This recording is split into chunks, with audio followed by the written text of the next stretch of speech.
J'habite à Londres depuis 2007.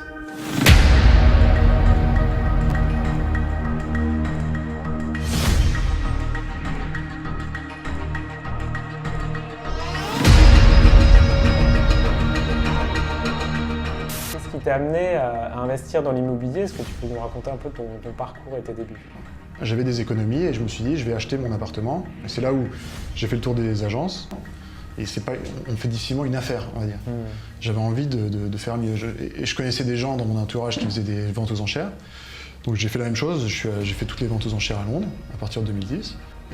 Il se trouve que même si on fait mieux en vente aux enchères et qu'on peut acheter moins cher avec des opportunités, j'ai vu des possibilités d'acheter un appartement et de le rénover et de faire une marge supérieure.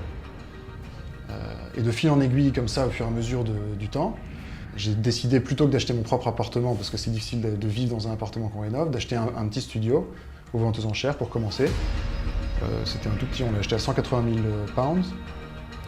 Et on l'a retapé, on l'a transformé, on a changé la cuisine, on a transformé un studio en un one bedroom.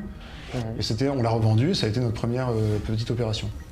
Et ensuite, c'est là où je me suis rendu compte que c'était un peu limité, que ça prend beaucoup de temps, tout ça pour transformer un appartement. Donc ensuite, il a fallu passer à l'étape suivante, c'est-à-dire trouver des projets de taille supérieure.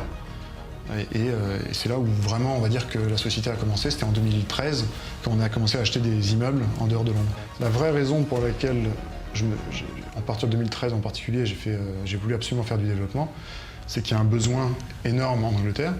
Et tout simplement, moi, en tant qu'entrepreneur, je cherche un besoin, je cherche à résoudre un problème le plus gros possible.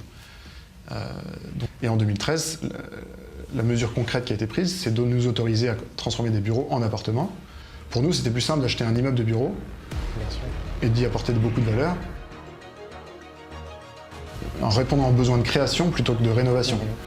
Les opérations de l'échelle que tu fais à présent, avec plusieurs centaines d'appartements, en fait, finalement, il y en a assez peu qui le font, en plus dans le bon timing.